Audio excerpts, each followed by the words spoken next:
Welcome back to The Explainer. Today, we're diving into something absolutely wild. We're doing a minute-by-minute geopolitical breakdown of a truly historic, massive military scenario, Operation Epic Fury.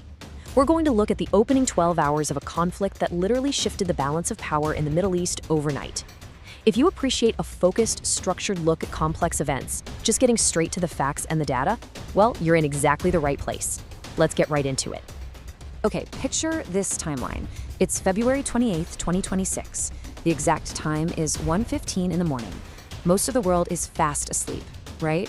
But over in Washington, a single order is given. And get this, just 8 minutes later, President Donald Trump posts an 8-minute video on Truth Social, broadcasting this massive decision to the entire globe. By the time you or I woke up to check our phones, high above the Persian Gulf, the most powerful military operation in a generation had already launched. Section 1, the order. Okay, let's dive into exactly how this all started, because things like this don't just happen in a vacuum. For months leading up to February 27th, the US and Iran were locked in this incredibly tense standoff. There were three core issues at the absolute center of it all: Iran's advancing nuclear program, their continuous ballistic missile development, and their active financial and logistical support for terror groups across the Middle East. And here's the kicker. Prior to this specific night, every single diplomatic deal that tried to resolve these three issues, they had all completely collapsed, just totally fallen apart. And that brings us right to the breaking point. At exactly 8:38 p.m. UTC, the strike order was given. The US designated this mission Operation Epic Fury. But here's the thing, this wasn't just a solo American endeavor. No, it was an unprecedentedly coordinated joint mission between the US and Israel. Israel actually executed their side of things under the codename Operation Roaring Lion. Basically, these two nations locked their strategies together into one massive, unified offensive. Together, they laid out four primary goals for this joint operation. Number 1, destroy Iran's ballistic missile infrastructure. 2, neutralize the Iranian Navy completely. 3, permanently prevent Iran from getting a nuclear weapon. And 4, end their state sponsorship of terrorism. Now do me a favor and mentally bookmark these four objectives right now. Seriously, keep them in mind as we analyze these strikes, because at the end of this explainer, we're going to evaluate if they actually pulled these off.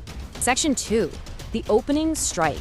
Let's move to this next part and see how this builds, because the pacing here is just relentless. Tracing the timeline, we start with that presidential order at 8:38 p.m. UTC. Fast forward through the night to exactly 6:35 a.m. UTC, and that's when CENTCOM officially announces to the public that airstrikes have started. But, the reality is, by the time that announcement even hit the press, those opening hours had already delivered a massive, regime-altering blow. I mean, the sky above Iran was instantly filled with this staggering array of combined military assets. From the water, US warships are launching Tomahawk cruise missiles. On the ground, you've got HIMARS rocket artillery firing. And from above, B-1, B-2, and B-52 bombers, flanked by an absolute swarm of F-15s, 16s, 18s, 22s, and F-35 fighter jets. Oh, and MQ-9 Reaper drones too. This overwhelming wave of firepower was simultaneously targeting IRGC command centers, air defenses, and nuclear facilities.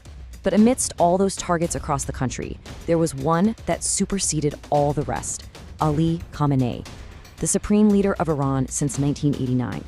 In the opening hours of the strike, his compound in central Tehran was completely destroyed. The man who had spent decades building Iran's entire military apparatus was dead. In mere hours, the very heart of the Iranian regime had been removed. Section 3, unprecedented military scale. So let's look at the sheer numbers here to really wrap our heads around this. 900. To truly comprehend what was happening, look at this data point. By mid-morning, we're talking just 12 hours into the operation, US and Israeli forces had already conducted nearly 900 individual strikes. The sheer, overwhelming volume of firepower being dropped in that tiny time window is, well, it's difficult to even overstate. Now, what's really interesting about this next number is how it aggressively scales up when you pull back to view the full 72-hour opening phase. Over 1,700 military targets were hit. To actually pull that off, forces deployed assets from all across the globe. We're talking about flying B-2 stealth bombers all the way from Missouri. Plus, they were utilizing massive networks of Patriot and THAAD anti-ballistic systems. The whole design here was to permanently end Iran's military capability. Section 4, Iran's immediate retaliation. Because obviously, an action like this doesn't go unanswered. Right, so a strike of this magnitude immediately triggers an equal and opposite reaction. Despite losing their supreme leader, Iran launched a massive, region-wide counterattack within hours. They fired hundreds of missiles and literally thousands of drones at U.S. military installations hosted by regional allies. They hit the naval support activity based in Bahrain, Al Udeid Air Base in Qatar, Al Dhafra in the UAE, Ali Al Salem in Kuwait, and the Muwafaq Al Salti Air Base down in Jordan. Their objective? It was brutal, but simple. Inflict a cost so incredibly high that the US and Israel would be forced right to the negotiating table. And in the chaos of this massive, multi-nation exchange of fire, the incredibly messy, tragic reality of war became instantly apparent. A US missile inadvertently struck a girls' school right next to a naval base in Mindanao, near Bandar Abbas. Approximately 170 civilians were killed in that single strike. War has no clean lines, and this devastating unintended casualty really highlighted the immense human cost that was unfolding on the ground. Section 5, the first 12 hours. Let's take a cold analytical look at where things stood at the half-day mark. The world had fundamentally changed in just 12 hours. Now, remember those 4 objectives we bookmarked earlier? Let's contrast what actually happened. So the crucial point is, the US and Israel did achieve some major tactical successes. The supreme leader was dead, and Iran's integrated air defenses were largely destroyed. But consider what wasn't achieved. Iran's vast underground missile cities, completely untouched. Actually, 50% of their missile launchers were still fully operational. And most critically, their will to fight was completely unbroken. And the immediate result of that unyielding resolve? Up to 50,000 US troops were now deployed across a burning Middle East, all sitting at an elevated risk. Think about that number, 50,000. It really underscores just how quickly a regional strike can escalate into a sprawling global crisis, impacting international security and, honestly, the wider global economy.